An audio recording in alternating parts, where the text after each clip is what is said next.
बोलिए वृंदावन बिहारी लाल की जय। इस बार शरद पूर्णिमा पर होने वाले चंद्र ग्रहण के विषय में सब चिंतित हैं और सोच रहे हैं इस ग्रह का क्या प्रभाव पड़ेगा।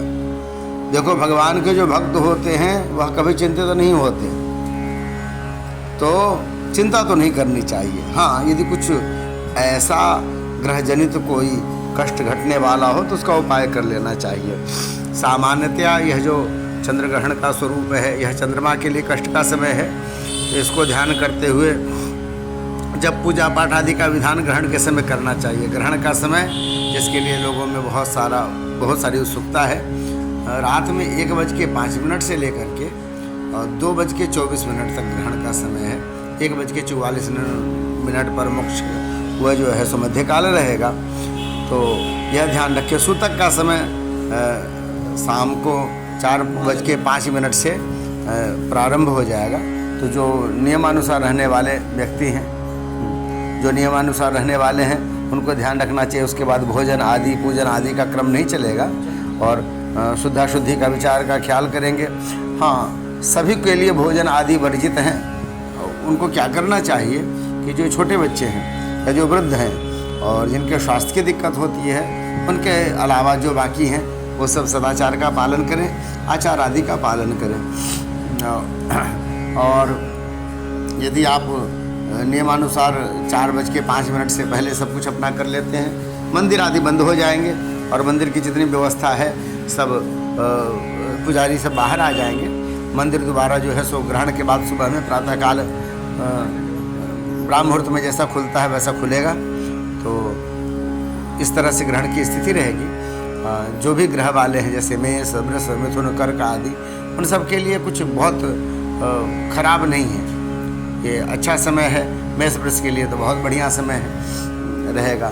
कुंभ के लिए जो है श्री देने वाला रहेगा। बाकी 12 राशियां होती हैं, तो अन्य राशियों का प्रभाव इतना उत्तम नहीं दिखाया। जैसे कन्या राशि के लिए यह चंद्र ग्रहण ठीक नहीं है, तो कन्या राशि वाले प्रयास करें कि वह पूजा पाठ नियम आदि को कुछ बढ़ाएंगे। नहीं तो ग्रहण के समय प्रयास करें कि वह जब पूजा पाठ कर सके, इसका ख्याल करना चाहिए। और जो यदि कैसे करें इस विषय में चिंतित हों तो उनको बता रहे हैं कि आप 1:05 से पहले स्नान कर लेंगे। स्नान करके फिर शुद्ध आसन पर बैठ करके एक दीपक जला करके नियमानुसार गणपति गौरी का स्मरण करके संकल्प पूर्वक देश कालों संकृत्य संकल्प पूर्वक जो है जिन मंत्रों का आपको जप करना हो उन सब मंत्रों का संकल्प में उच्चारण करना चाहिए और फिर उसको नियमानुसार जप करना चाहिए। ग्रहण के समय जप करने का बड़ा महत्व है, पाठ करने का बड़ा महत्व है, क्योंकि एकाधिक पाठ से आप लक्षगुणा पाठ की स्थिति पा जाते हैं। इसलिए गायत्री मंत्र ब्राह्मण जप किया करते हैं कि पुष्चरण का उनको फल की प्राप्ति होती। राम रक्षा स्तोत्र का पाठ करें और नारायण कवच का पाठ करें, महामृत्युंजय स्तोत्र का पाठ करें और इस तरह से पाठ 10 अक्षर मंत्र का जप करें। इन सब पाठों से चंद्रमा के कष्ट की भी निवृत्ति होगी और अपने जीवन में भी उन्नति होगी। ग्रह जनित जो दोष हैं, जो कष्ट हैं, वो आपको परेशान नहीं करेंगे। तो इस चंद्र ग्रहण का जितना विशेष लाभ ले सके वह लेना चाहिए। गज केसरी योग है, ऐसा योग जो है कभी कभी बनता है। इस गज केसरी योग में किया हुआ जो है अनुष्ठान, पूजा पाठ, दान बड़ा सफल होता है। तो इसके अनुसार सब कुछ नियमानुसार करना चाहिए। स्नान के पुण्य का अलग महत्व है, इसलिए ग्रहण से पूर्व स्नान और ग्रहण के बाद का स्नान दोनों समयानुसार करना चाहिए। ग्रहण के स्नान का जो है बहुत ज़्यादा फल है। तो इन सब पुण्यों का लाभ उठाएं। देखिए, पुण्य के प्रयास को कभी रोकना नहीं चाहिए, पुण्य करते रहना चाहिए। होता क्या है कि जैसे आप पैसों को जमा करते हैं, रुपये को जमा करते हैं, वह रुपया आपको आड़े वक्त में काम आता है। यदि आप रोज़ का रोज़ खर्च कर देंगे या कमाएंगे ही नहीं तो फिर आपको पैसे की दिक्कत हो जाएगी। उसी तरह पुण्य की अवस्था है। यदि आप पुण्य करते रहेंगे और पुण्यों के फलस्वरूप आपको सुख की प्राप्ति होती रहेगी, जीवन आपका सुखमय निष्कंटक बना रहेगा। पर यदि आप यह सब क्रम छोड़ देंगे तो धीरे धीरे पुराने पुण्य खर्च हो जाएंगे, फिर व्यक्ति कष्ट में आ जाएगा।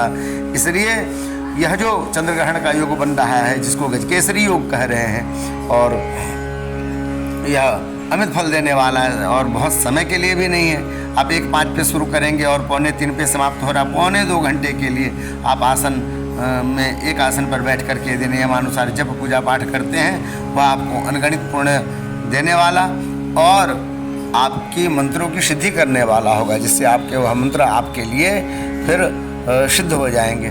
इस तरह से ध्यान रखें। यदि आप असमर्थ हों इन पूजा को कराने में, पाठ करने में, या कहते हैं रात्रि जागरण में आपको दिक्कत हो, कष्ट हो और उस समय आपको लगे कि हम जब पूजा पाठ कैसे कर पाएंगे, तो उसके निमित्त फिर आप जो है सो आप हमें फ़ोन कर सकते हैं, इसमें कॉल कर सकते हैं, इसमें सूचना दे सकते हैं। इससे आपके निमित्त अयोध्या में, काशी जी में या वहाँ पर शिव मंदिर के बाहर गंगा जी का स्नान करके बैठ करके नियमानुसार संकल्प करके आपका नाम, गोत्र वह सब दे दिया जाएगा। आपको फ़ोन आएगा और आपके द्वारा संकल्प कराया जाएगा उस समय, और आपके निमित्त उस ग्रह का मंत्र का जप या गायत्री मंत्र जप या अमुक अमुक ग्रहों के निमित्त पूजा पाठ आदि की व्यवस्था की जाएगी, और उसके निमित्त दक्षिणा जो द्रव्य होगा वह आपको बता दिया जाएगा।